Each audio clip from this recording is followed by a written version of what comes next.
Hi, this is Peter Schweizer, and welcome to The Drill Down. Donald Trump has gone to Washington, D.C. to do exactly what he said he was going to do. He's shaking things up, he's reforming the place, and he's going to cut a lot of spending. And people keep wondering, where is the resistance? Why aren't people in the streets?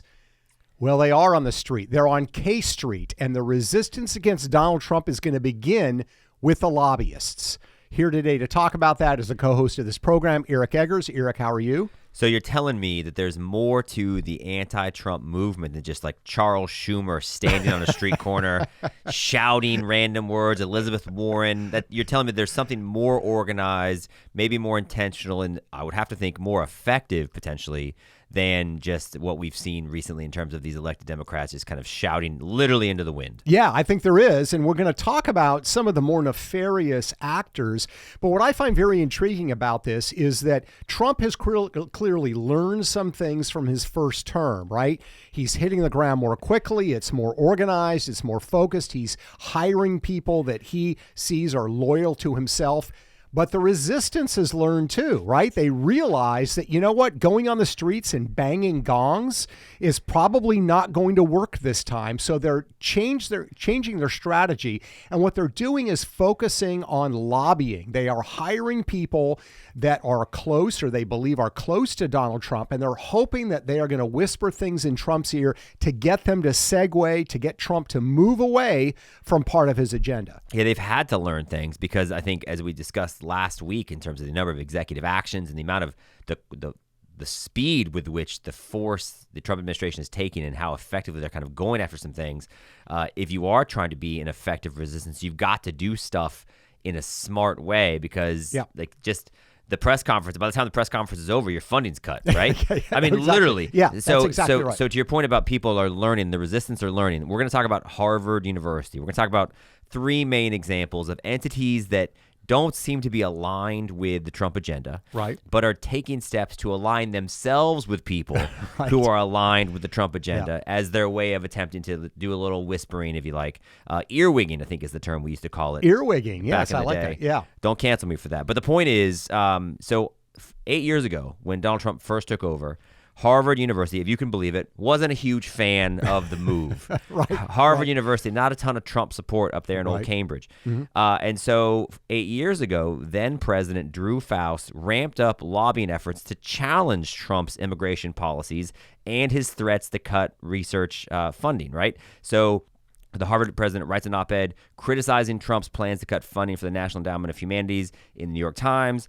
Harvard joined lawsuits challenging Trump administration executive actions on immigration, and generally was sort of seen as the proper administration, proper opposition to the administration. That's right. That's right. And when Drew Faust was president, she was very sort of high-minded in her approach. We're going to argue this on principle. Harvard has gone a different direction this time. We're going to talk about Harvard. We're also going to talk about other nefarious actors, maybe some Russian oligarchs and foreign governments. But Harvard, I think, is particularly interesting because they are really in Trump's gun sights, and I think for very legitimate reasons. I mean, he said some things on the campaign trail that really threatens Harvard's viability. One of them was this massive endowment, $53 billion that Harvard has accumulated, that they pay zero taxes on because they are a quote-unquote nonprofit educational organization. So they pay no taxes on it. Trump said, you know what? These endowments that they keep amassing, keep getting larger. They're not really spending down their endowments to help people get an education. They're just accumulating more and more. We're going to start taxing that. This terrified Harvard. In fact, the current Harvard president even said at the time after he made those comments, Trump made those comments, this is the sort of thing that keeps me up at night. Yeah, and this doesn't happen in a vacuum. The threats to tax Harvard's endowment also happened after the old October 7th situation. So turns out Harvard maybe missed the mark on responding to that one. If you're going to err on the side of Israel or the Hamas terrorist group, Harvard chose poorly. Yes. And as a result, even the president's admitted to faculty in the multiple trips the Harvard president now, Alan Garber, has taken to D.C., he finds that there's not a ton of bipartisan support for Harvard. Yeah. And so he's like, look, we have to do something differently. So it's not just, so there's the threat of that. By the way, Donald Trump has said on the campaign trail, we want to look at the dollars, and they have billions of dollars. All the tax advantages will be taking a very strong look at that. When they announced the online university, he sort of singled out groups like Harvard. J.D. Vance, current Vice President J.D. Vance, when he was a senator, proposed legislation that would have raised taxes on these endowments up to 35%. And there's other measures in Congress that would raise it 10%, which 10% on $53 billion is real money. Yeah. Exactly right. So the point is, Harvard's very incentivized to avoid that penalty. They are. And by the way, I agree with Trump on this. I mean, the notion that you are a quote unquote nonprofit and you keep accumulating and amassing money every year. Meanwhile, your students graduate with a ton of debt. That's exactly right. I mean, it's just completely outrageous. One other thing to add to that is Jay Bhattacharya, the new appointee for the National Institute of Health, has said that he wants to align research dollars, of which Harvard gets hundreds of millions of dollars in federal government research spending. He wants to align that with academic freedom. One of the studies done in academic freedom looked at the major universities, ranked Harvard last. So that is now under threat. So if you are Harvard, are you going to bang the gong? Are you going to hold a seminar? Or what are you going to do? You're going to hire a Trump insider, perceived insider. In this case, you're going to hire a guy who was one of his finance chairmen, a lobbyist named Brian Ballard. You're going to sign him up to be your lobbyist. And to be very clear, you're not just hiring Brian Ballard's firm, Ballard Partners, which is well-known, well-established in Washington, D.C. It's employed current Attorney General Pam Bondi, not right now, but she previously worked for the firm. Yeah. They've employed Susie Wiles, who's now the chief of staff. So there's a lot of overlap between the people that have come from this firm and the current Trump administration, which is why they're well-positioned. I think they've signed up 41 new clients just in the last year. So their business is just fine for Ballard Partners. But Harvard didn't just hire Ballard Partners. According to the financial disclosures that our ongoing investigation into this lobbying effort has unveiled, Harvard actually hired Brian Ballard himself. Personally, yeah. Which some commenters have suggested, that's more expensive. And by the way, that's a big deal because Harvard has previously gone the other way about this. Like before this year, Harvard's spending has been ranked, I think, last in the Ivy League. So Harvard has not been somebody that's splashing the cash, as you like, but they are changing their strategy and they're hiring maybe the most connected Trump insider to try to fend off this, what potentially is a $5 billion threat if you go 10% taxes on this endowment. Yeah, I mean, here's the thing. If you are the resistance, you realize, and you're Harvard, you realize in the court of public opinion, you ain't going to win, right? People are not going to side with you. So the only recourse that you have is to try to wiggle your way into Trump world and try to get somebody to whisper in Trump's ears to change. I don't think he will. But the point is, we're going to continue to call it out because this is part of the reform agenda. And this is how the empire strikes back, right? This is episode 2 of Star Wars. Episode 1, Trump is trying to blow up the Death Star. Episode 2, the empire is going to strike back. Brian Ballard signed up Harvard University. He's also signed up some foreign clients as well. And again, this is because of his proximity to Trump. He's got a lobbying firm. He was a finance chairman for Trump in 2016, raised a bunch of money for him this time. He has the kind of access. Some of the other clients include foreign clients like the Democratic Republic of Congo and some Russian oligarchs, right, have also signed him up looking for special favors or cutouts from the Trump administration. This is their hope in trying to get that. He's also got TikTok. And so some of these firms, Congo, the son of a Russian oligarch who's got some legal trouble, TikTok. I think Brian Ballard's going to work and his firm's going to have to work quite hard on those cases. Yeah. I actually don't think Ballard has to work that hard on the Harvard case, which is ironic because he's doing it personally, so he's getting even more money. But I think it's going to be one of the easiest gigs for him from a lobbying standpoint. Why is that? Well, because, dude, he's representing Harvard. You don't have to come up with some unique appeal. Harvard's clearly okay with plagiarism. You could just copy, paste, chat GPT that bad boy. We're fine. Easiest money Ballard's going to make this year. That's right. Of course I didn't write it. I stole it, just like your previous president. It's Harvard, ain't it? So this is an example. And look, to be clear, we've talked about this before. I don't think that lobbying in and of itself is wrong. I think the Constitution guarantees you a right to petition the government. There is offensive lobbying, right, and defensive lobbying. Defensive lobbying is you're trying to prevent the government from shaking you down. Offensive lobbying is you're trying to get favors from the government. So that's Harvard University, but there are a couple of others that really caught our eye, and these are foreign clients. These are actually foreign governments that Trump has taken initiatives and policies on, particularly Panama. So Trump has been very outspoken on the Panama Canal, right? Do you feel bad for Panama? Not at all. Really? No, I've been to Panama. I do not feel bad for Panama. Yeah, I mean, and I, as somebody who the only time I've seen the United States men's soccer team play a competitive match in the Gold Cup, we actually lost to Panama in Tampa. So I also don't feel bad for Panama, like in that respect. But it's just Panama. It's like tiny little. They're just minding their own business. They're doing business with China. They're letting China kind of take over the thing. Well, and this is the rub, right? This is Trump's complaint. So we built the canal, right? And then in 1977 or 79, Jimmy Carter decided to give it back. But the important thing is he gave it back, but there was a treaty that was signed between the United States and Panama. It had several provisions in it. One of the provisions was you're only going to charge us reasonable rates. You're not going to extort us, right? Just because we built this thing and we're giving it to you, you're not going to extort us with high fees. The second thing was that you were going to maintain sovereign control. You couldn't give this to another enemy power or alien power. And this has been Trump's complaint from the beginning in saying we might have to take the canal back because, number one, you're charging these exorbitant fees. But the second point is they actually are leasing out the function of the Panama Canal on both ends and some of the logistics to the Chinese. The Chinese company called CK Hutchinson Holdings. And so the U.S. says, like, not only is it China, it's expensive. Yeah. Why do you do business with China in the first place? It's supposed to be cheap. Yeah. So Trump has said, look, this is a priority for us. If you don't deal with these issues, we may want to take the Panama Canal back because you are violating the treaty. So what does Panama do?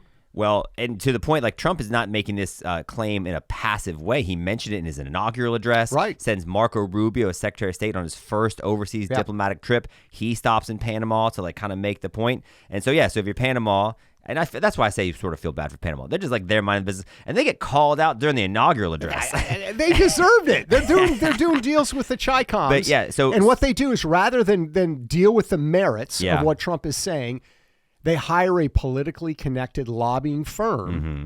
And what is the connection? What is the hookup for Panama? So there's a couple of connections. It's a group called BGR Government Affairs. It's co-founded by the former Republican National Committee Chairman Haley Barbour, former governor of Mississippi. Now, we've talked a decent amount. Haley Barbour is no stranger to influence peddling, and he's happy to... Yeah, we've covered Haley before. He's from Yazoo City, one of my favorite names, Yazoo City, Mississippi. Mm-hmm. Well, they know how to do a deal down in old Yazoo City. So he's there, but they also recently hired a prominent Trump surrogate named David Urban. And so David Urban, I think, is going to be engaged on this issue for Panama, according to some of the reporting that's been done. So so Panama's there. They're facing the threat of, like, I mean, and that's actually where the whole Gulf of Mexico / Gulf of America thing kind of matters, is like if he's willing to do that, you sort of take out this extreme position. It helps create leverage. And it kind of is true, and Trump is using this ability, I think, masterfully. Everything Trump says kind of in any press conference when he talks about, well, we might do this, we might do that, he's just giving himself leverage. This is like, he's clearly the art of the deal. Who has the most leverage? Trump is great at using his own rhetoric to amass leverage. He also understands the might of the United States, the economy. And so, so clearly Panama is responding by hiring people that they think will be friendlier to the Trump administration. Yeah, that's right. And look, here's the thing. As I said earlier, I don't mind U.S. corporations doing, because I believe you have a constitutional right. I personally do not think foreign governments, the Chinese, in this case, Panama, or even in the case of friendly Canada, I don't believe that foreign governments have a constitutional right to lobby. And the fact that you've got people taking money from them, and the lobbyists that are taking money from these foreign governments are not only, being paid by a foreign government, they are trying to undermine the things that Trump says that he's going to do. They're trying to weaken the position that Trump has staked out. Is that why so that's why we're going to call him out. Is that why you differentiate between a foreign client versus a domestic client? Because, I mean, and we've talked about this. Look, there's a lot of new companies in the United States. We've in our investigation, we talked about United Airlines and how Donald Trump has said the airlines are seeking relief from like European pressure or potentially Biden administration pressure about reimbursing clients or customers when they have to cancel flights. And so they're staffing up with some lobbying firms. Car companies are trying to come overseas and build plants here to avoid the tariffs, and they're hiring lobbyists too. But these foreign governments you find to be in a different category? Yeah, there's two differentiations I would make. The first one is it offensive or defensive lobbying for anyone? In other words, if you are a corporation and you're just saying, I'm hiring a lobbyist because the EPA is being ridiculous and unfair, and we need somebody in Washington to hear our case, that's defensive lobbying. I'm fine with that. Offensive lobbying is, I'm a solar company and I want government-backed loans, or I want government money. Give me. That's offensive lobbying. I think that's terrible, and we call that out all the time. But then when you talk about foreign entities, I think it's even worse, because at the end of the day, the Constitution is guaranteed to what? To American citizens and American entities. And the fact that the Chinese, which we've talked about before, hire all of these lobbyists in Washington, D.C., and lobbyists are prepared to take their money, I think is outrageous. I think it applies to a country like Panama, too, because let's be honest about it. Let's just be clearly honest. This is a corrupt, crooked, third world country. You really don't like Panama. No, that was not a good trip for Peter Schweizer to Panama. But these are what facts. Was their name? These are facts. I mean, this is known about Panama. We had to take out the president of Panama because he was involved in the cocaine trade. Things haven't changed all that much. Fair point. So my point is that, and yet you have people in Washington that are saying, look, I think the contract in this particular case with BGR is $2.5 million. Yeah. You're taking $2.5 million from a corrupt government. Why? Why are you doing that? So we're going to call it out. We're going to let the public know about it. Certainly these lobbyists don't want people talking about it, but we're going to call it up because this is the sort of ways in which the swamp is going to try to derail what Trump is trying to accomplish and what he's trying to do, which is extraordinary. I mean, I lived through the Reagan years. I loved Ronald Reagan. What we're seeing now is nothing in comparison to what we saw in the Reagan years. And so the resistance is going to be greater, and this is the technique that they're going to employ. Well, you're excited about this Panama example, and I love it. You clearly have a perspective on this.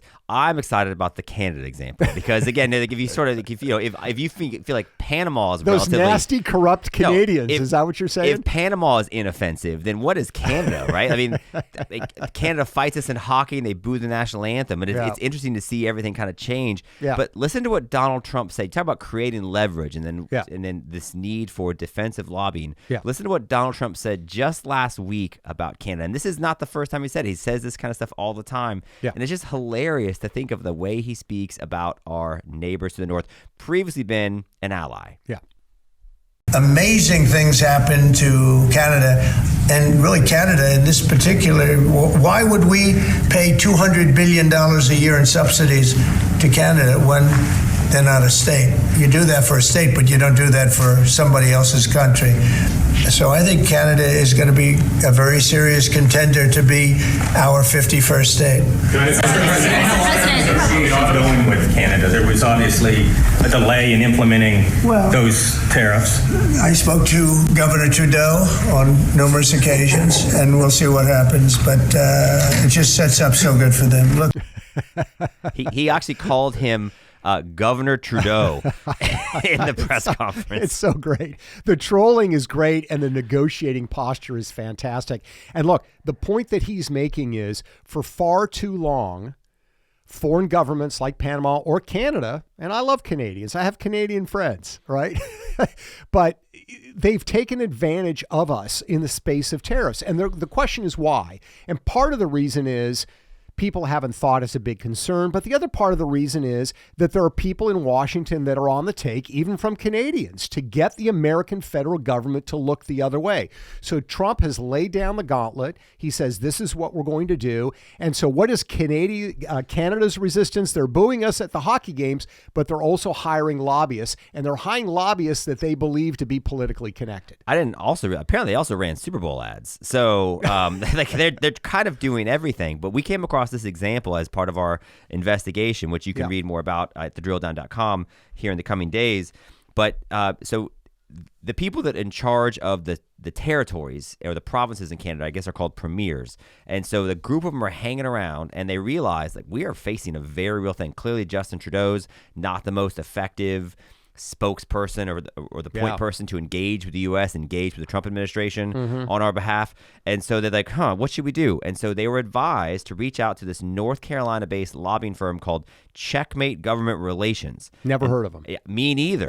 And there's a reason why you've never heard of them, because they literally just opened up a D.C. office in December. So 3 months ago, these guys opened up a D.C. office. And one of the partners is a guy named Charles or Ches McDowell. Okay. Now, he touts as his bona fides that he's been hunting with a couple of the Trump sons, Don Jr. and Eric. He's also been hunting with RFK Jr. And he is the brother, and this thing about the timing of this, he is the brother of Addison McDowell, a North Carolina congressman who was Trump endorsed in 2024 and was just elected.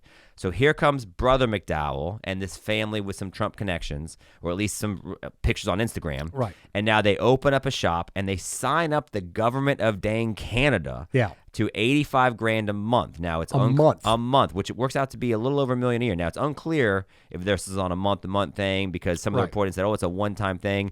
And the Canadians, they go and they meet with them, and then they sure enough got to meet with White House officials recently, and they came out of the press conference and said, listen, we appreciate the White House helping facilitate this meeting so we could be heard.